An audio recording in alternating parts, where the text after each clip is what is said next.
what would it be without a flat beer? It's actually very special beer from Munich.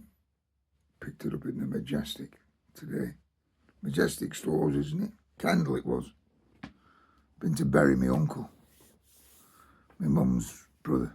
My mum was young. Was the last one of the Philipsons. You know, that side of this family. My name's Stafford, but my mum was a Philipson. And the last side of this family had my mum, 2 brothers, and they both had a girl each, and no men, no lads. So the name, I've even thought about changing my name to Stafford Philipson to carry it on, because I have a son. But, you know, I don't know. But yeah, it's crazy. I mean, I think I've talked about it on here before, I'm not sure. But I want to talk about it because I want a record of it. It was held in a little chapel on the side of Kendal Cemetery. Probably, he's 89 he was when he died. 50, 60 people turned up, which is good for someone that age, you know. His brother died, 10 years ago, 8 years ago, and there must have been 1,000 at his funeral. They were both characters from the same town, Kendal, but one was a really, like, sociable type of nice guy, where the other one was a bit of a bugger, like, you know, and did his own thing. And this is one I buried today. Yeah, he'd been in the army and shit, you know, only national service. But apart from that, he'd lived in Kendal all his life. He was born here and fucking died here. Like I've said about my mum, they were like, he was 12, I think, when his mum died. Yeah, when his mum died. And left with an alcoholic father, a sister and an elder brother. Yeah, a struggle. But what I want to say here is, and I don't know if I've said it before, but this guy spent his whole life putting money to one side.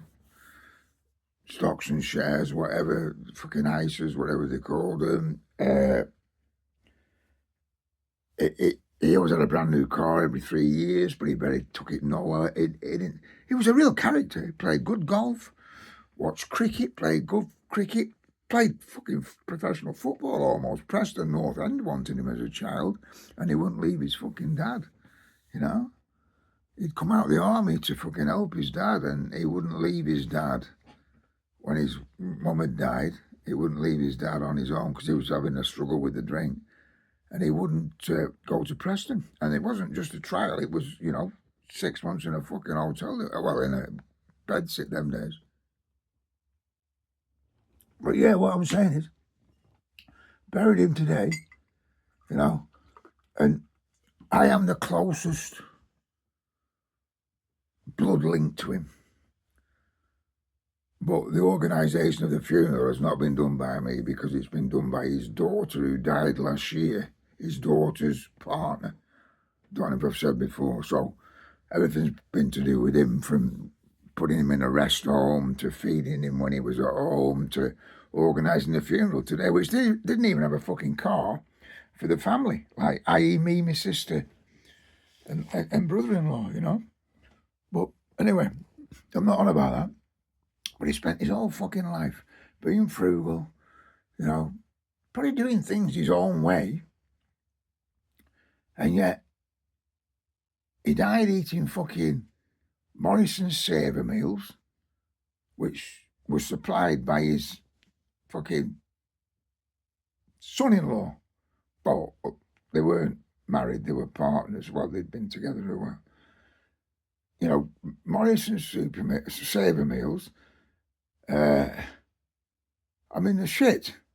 Even when he got into a fucking rest home, eventually got him into a rest home, he had a room half the size of this,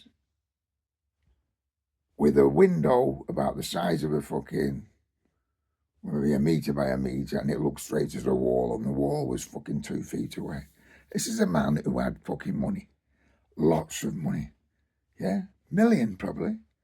So why the fucking hell did he end up in there? Now, he had, as I've said, I think on here before, he didn't have power of attorney. You know, his son-in-law had power of attorney. So it was up to him what happened with the money and all that shit and how it was spent. But I mean, fucking hell, put him in, feed him proper food, decent food. Even if it's being delivered by a supermarket, you can buy decent ready-made meals if you like that kind of shit. But if it's easier for the carer to do that, do that. And at the same time, when you get a guest out, when you get a fucking restaurant and you've got that kind of coin, put him in something fucking worth spending the rest of his life in. Yeah? Put him in something worth spending the rest of his life in.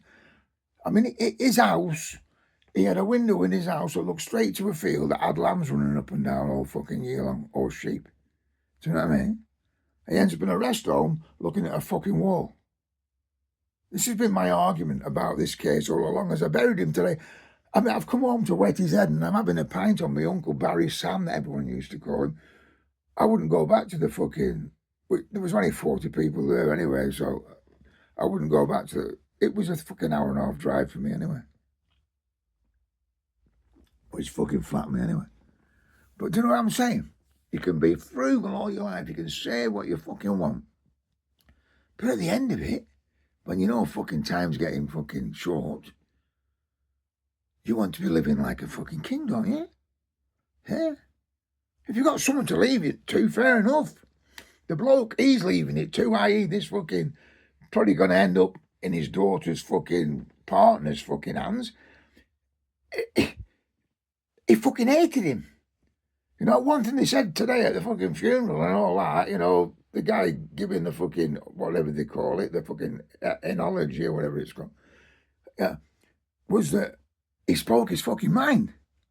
Every time I talked to him, he fucking said he fucking didn't like him. You know, I've never liked him, he says. You know? But what I'm saying is, there should have been something at the time to make sure he lived a comfortable life. He wouldn't. He didn't. I don't think he was ever able to get his hands on his money. And even when it said today on the fucking card, you know, all donations go to fucking dementia, I don't believe he had dementia. He had an incredibly sharp mind. He never ever fucking doubted me about, you know, it was a piss taker. It'd make you think he had fucking not dementia, but it'd make you think he hadn't heard what you were saying, you know what I mean? But yeah, I've come on here just to remember my Uncle Barry Sam, you know, my mum's brother, youngest brother, because no matter how you live your fucking life, you know, you can be as frugal as you want, you can be as comfortable as you want, you can be as fucking affluent as you want. In the end, you know, what's it all been about? You know? It's about nothing, really. It's not about anything. There shouldn't be a time and a date and when it ends or when you think it's going to fucking end. You live it to the last fucking minute. And there can be nothing worse than like he did, lost his only daughter last year. You know, he lost his wife 20 years ago, living on his own. But he was that kind of character. When they read the eulogy out today, I thought about me. Yeah? I thought it was like me, moody cunt. Start a fight in a fucking empty pub. You know, someone who was the nicest person in the world, but could be the fucking most stupid person in the fucking world. Huh? But then when they buried him into that ground, and I don't get heavy with that kind of shit because I won't be going in there. You know, I'll be floating on a fucking river. I won't be in a box either. But what I'm saying is, the old guy's gone. What a character. You know, a proper fucking character. Quality sportsman, good conversation, but would tell you what he thought, but wouldn't put up with shit. Like they said today, apparently if you said something he didn't like, he walked off. Well, fucking why not, mate? That's better than cracking in a minute, because that's what someone would have done in them days. You know? But yeah, this is just about my uncle today. Crazy, isn't it? I'm 68 and he's fucking 89. We're talking about uncles and all that. I mean, I don't know, mate. I don't know. Anyway, I'm glad it's over now. I don't have to keep going down there. I was going down every month or so to visit him, and he wasn't going to change, but he was as sharp as a fucking razor. I went to see him. I think I said on here. I went to see him on Christmas fucking Day with my son, with his girlfriend from Ireland, with the rest of the family, mate, and it made his day. And I think he basically just fucking, at the end of that, decided to fucking die because things weren't going to get any better. But, as I said today, buried him today. So rest in peace, Sam. You're a more bugger. And I hope everyone in here is all right. You know, I'm just being what I am. Because today, I was that fucked. My legs are that fucked now that I didn't even want to fucking think about having one pint or a shandy, going back and talking to people around the fucking, like, the wake or whatever. And it's just low at the moment. I'm trying to work out why. Maybe it's the time. See you in a bit.